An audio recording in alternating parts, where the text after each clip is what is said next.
तो चलिए दर्शकों, गुड मॉर्निंग भारत में आगे बढ़ेंगे और बात महायुद्ध से जुड़ी करेंगे। दरअसल महायुद्ध से जुड़ी बड़ी खबर मिडिल ईस्ट से आ रही है, जहां पर आपको बता दें कि लेबनान पर इजराइल की एयर स्ट्राइक लगातार जारी है। इजराइल रुकने का नाम नहीं ले रहा है, नॉन स्टॉप हिजबुल्लाह के कई ठिकानों पर बमबारी कर रहा है। लेबनान और बेका में ये भीषण बमबारी इजराइल की तरफ से की गई है और ये वो बमबारी की तस्वीर और आवाज, जिस आवाज को सुनकर आप इस डर और जलजले की दहशत को बहुत आसानी से समझ सकते हैं। हिजबुल्लाह के उस हमले का जवाब इजराइल ने दिया है, जिसने इजराइल को कहीं ना कहीं से परेशान किया था और अब हिजबुल्लाह के कई ठिकानों को चिन्हित किया गया और अब यहां पर बमबारी।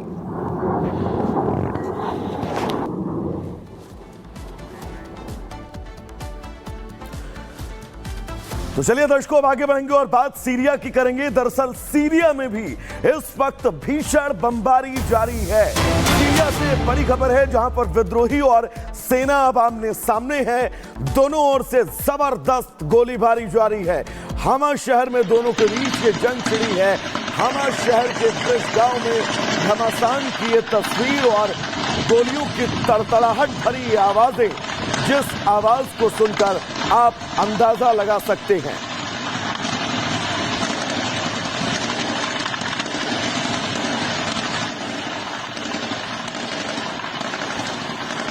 तो बिल्कुल ये तस्वीर सीरिया में उस भीषण जंग को दस्तक देती हुई और उस जंग को पूरी तरह से प्रदर्शित करती हुई, जो लगातार उस वक्त उसकी सरजमी पर जारी है। आमने सामने की लड़ाई और तड़तड़ाहट भरी गोलियों की आवाजें।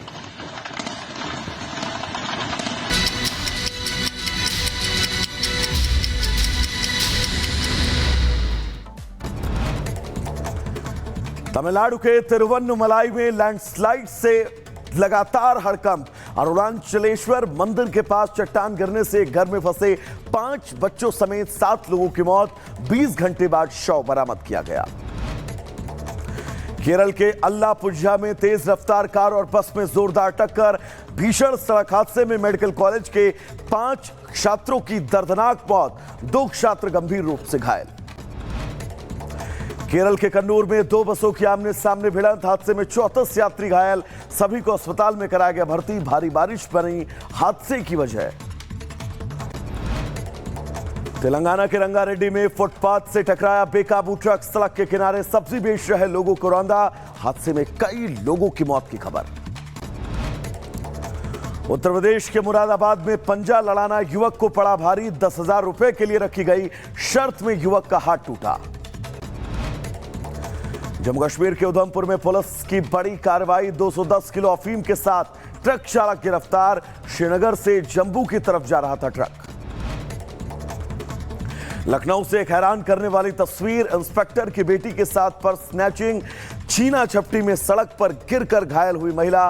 बाइक सवार 2 बदमाशों ने कुछ देर तक सड़क पर घसीटा। पुलिस फिलहाल अब जांच में जुटी है। उत्तर प्रदेश में अपराधियों के खिलाफ एक्शन जारी। जौनपुर में ऑपरेशन लंगड़ा के तहत पुलिस ने 9 चोरों को गिरफ्तार किया। गिरफ्तार चोरों को कब्जे से एक तमंचा, 2 खोखा कारतूस बरामद।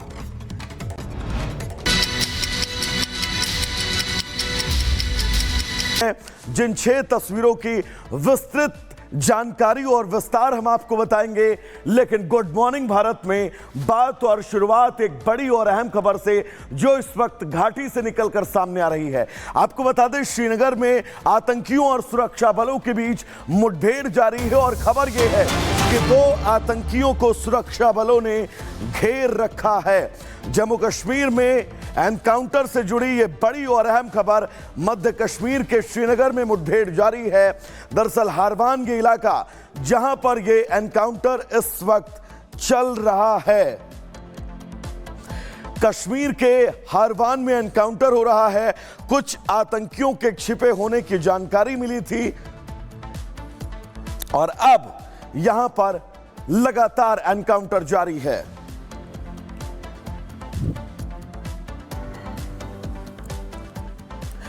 तो चलिए दर्शकों, गुड मॉर्निंग भारत में आगे बढ़ेंगे और बात उस डेडलॉक की करेंगे जो इस वक्त शीतकालीन सत्र में लगातार तमाम कार्यवाहियों के बीच जारी है।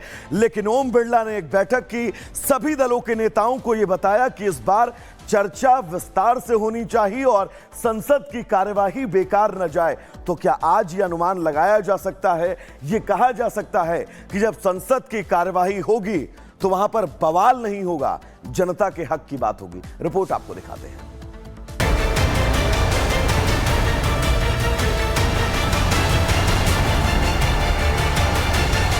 संसद का शीतकालीन सत्र जब से शुरू हुआ तभी से लगातार लोकसभा और राज्यसभा की कार्यवाही हंगामे की भेंट चढ़ रही है। आखिरकार सोमवार 2 दिसंबर को लोकसभा अध्यक्ष ओम बिरला ने लोकसभा में गतिरोध खत्म करने के लिए सर्वदलीय बैठक बुलाई। लोकसभा अध्यक्ष ने तमाम राजनीतिक दलों के नेताओं के साथ अपने चैम्बर में बातचीत की जो सकारात्मक रही। बैठक में सभी दलों ने सदन में गतिरोध खत्म करने का आश्वासन दिया।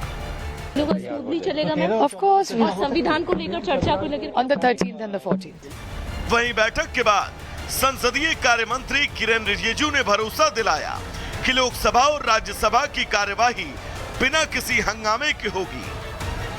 मैं फिर से अपील करना चाहता हूं, जितना भी अपोजिशन पार्टी के सांसद है, जितना भी अपोजिशन पार्टी के लीडर्स है, सबसे अनुरोध है कि जो एग्रीमेंट हुए हैं और पार्लियामेंट चलने के लिए तैयार हुए हैं, हम सब मिलकर के पार्लियामेंट को अच्छा से चलाएं। सपा की मांग है कि संभल हिंसा पर भी संसद में चर्चा हो। लगातार हम लोग जिस बात पे मांग कर रहे थे, स्पीकर साहब ने स्वीकार किया और उन्होंने आश्वस्त किया है कि कल संभल पे चर्चा होगी। तो कल सदन चलेगा? संभल पे चर्चा होगी, जरूर चलेगा। वहीं विपक्ष की मांग पर किरेन रिजिजू ने कहा, अगर आप कोई मुद्दा उठाना चाहते हैं तो उसके लिए नियम है, आप उसके लिए नोटिस दे सकते हैं, लेकिन संसद में हंगामा करना और कार्यवाही को बाधित करना अच्छी बात नहीं है।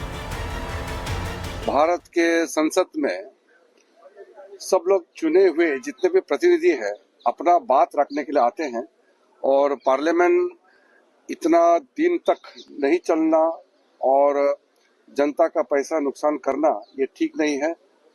सबने ये बात माना है और विपक्ष के ओर से भी कई डिमांड रखे हैं। संविधान पे चर्चा होने का प्रस्ताव था, उसको सरकार ने मंजूरी दिया है। सर्वदलीय बैठक में इस बात पर भी सहमति बनी कि संविधान की 75वीं वर्षगांठ के मौके पर संसद में इस पर विशेष चर्चा का आयोजन होगा। यह ऐतिहासिक चर्चा 13 से 14 दिसंबर को आयोजित हो सकती है। चर्चा में संविधान के मूल सिद्धांतों, इसके विकास और देश की प्रगति में संविधान की भूमिका पर विचार किया जाएगा। प्रधानमंत्री नरेंद्र मोदी भी इस चर्चा में हिस्सा ले सकते हैं और अपने विचार साझा कर सकते हैं। अब सर्वदलीय बैठक के बाद उम्मीद की जा रही है कि आज से शीतकालीन सत्र शांतिपूर्वक चलेगा। आपको बता दें कि लोकसभा 5 दिन में 69 मिनट और राज्यसभा 94 मिनट ही चल पाई।